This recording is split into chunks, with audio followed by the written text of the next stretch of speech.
નમસ્કાર, આપ જોઈ રહ્યા છો સ્પાર્ક ટુડે ન્યૂઝ।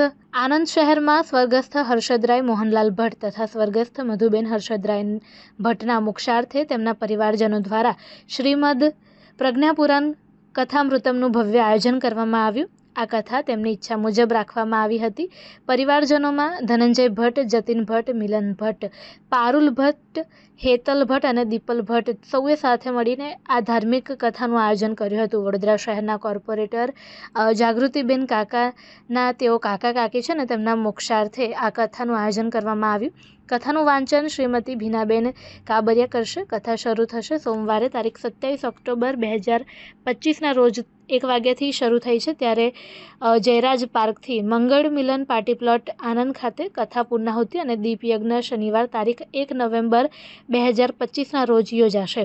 પરિવાર તરફથી સર્વેને આ ધાર્મિક પ્રસંગમાં ઉપસ્થિત રહી ધર્મલાભ લેવા હાર્દિક આમંત્રણ પાઠવ્યું છે।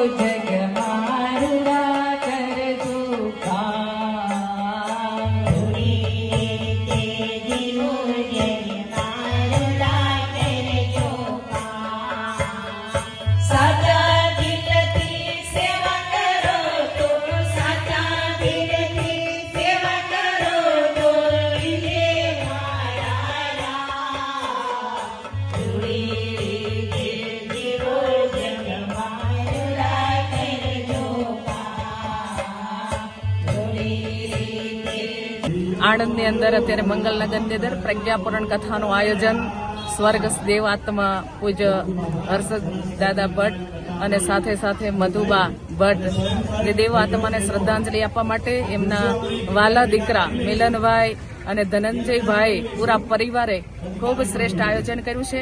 દરેકનું કલ્યાણ થાય, દરેકના જીવન અંદર સુખ અને શાંતિ પ્રાપ્ત થાય એના માટે પૂજ્ય ભટ્ટ દાદાની ઈચ્છા છેક સુધી હતી, પરંતુ શરીરથી વિદાય થયા, પરંતુ અત્યારે સૂક્ષ્મની અંદર એમના આશીર્વાદ વરસી રહ્યા છે અને દરેકના જીવનની અંદર સુખ અને શાંતિની પ્રાપ્તિ થાય એના માટે જ્યારે પરમ પૂજ્યના દિવ્ય વિચારોને વ્યક્તિ આત્મસાત કરશે ત્યારે અવશ્ય એનું ઘર પરિવાર સ્વર્ગ બની અને ધન્યતાને અનુભવશે। બોલો ગાયત્રી માતા કી જય, પરમ પૂજ્ય ગુરુદેવ કી જય, વિશ્વ વંદને માતાજી કી જય અને માતૃ પિતૃ દેવો ભવ। ભૂલો ભલે બીજું બધું, મા બાપને ભૂલશો નહીં। આજે એ મારા પિતા સ્વર્ગવાસી હર્ષદરાય મોહનલાલ ભટ્ટ અને સ્વર્ગવાસી મધુબેન હર્ષદરાય ભટ્ટ, મારા પપ્પાએ એક સંકલ્પ લીધેલો પ્રજ્ઞાપુરાણ કથા માટેનો, પણ ભગવાનને જે ઈચ્છા હતી એ થઈ અને રક્ષાબંધનના દિવસે, પૂનમના દિવસે એમનો દેહ ત્યાગ કર્યો અને ભગવાનને પ્યારા થયા। પણ એમનો જે સંકલ્પ હતો એ અમે લોકોએ જાળવી રાખ્યો અને સંકલ્પ પૂરો કરવા માટે રાત દિવસ મહેનત કરી અને ધનંજય ભટ્ટ મારા મોટાભાઈ, જતીનભાઈ ભટ્ટ મારો એના મોટાભાઈ અને કેનેડા છે અને હું પોતે મિલન ભટ્ટ, અમે બધા 3 ભાઈઓ અને અમારો પરિવાર, અમારી બહેન જાગૃતિબેન કાકા અને મામા ને બધાએ સપોર્ટ કરીને આજે આણંદની અંદર અમે કથા રાખી છે, પ્રજ્ઞાપુરાણ કથા।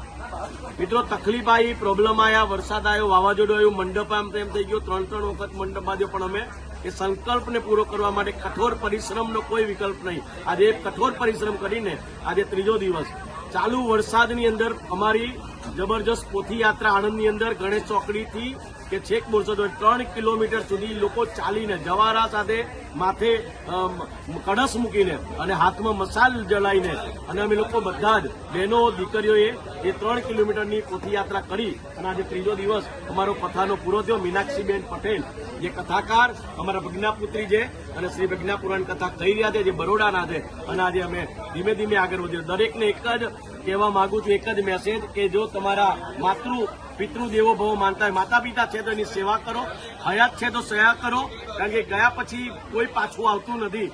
જો મા બાપ છે ને, આ દુનિયામાં બધું જ મળશે પણ જીવનમાં મા બાપ નહીં મળે, એટલે મા બાપની જેટલી સેવા કરશો અને મા બાપે જે કહ્યું છે એ માર્ગે ચાલશો તો તમે પણ ખૂબ આગળ વધશો। હું દરેકને એક જ વસ્તુ કહેવા માંગુ છું, ફરી વાર એ મા બાપ છે એની સેવા કરો, મા બાપના આશીર્વાદ લો, બોલશે ટોકશે બધું જ, કારણ કે એક માટલાને ઘડવું હોય તો એને પણ ટકોરા મારીને, ટપલી મારીને આ એ માટલાને ઘડતા થાય। મા બાપ આપણા બાળકોને અને આપણને ઘડવા માટે ધક્કો બી આપશે અને પ્રેમ પણ આપશે। કારણ કે છત્ર છે ને મા બાપનું છત્ર, એ છત્ર જતું રહ્યા પછી આપણને ખબર પડે.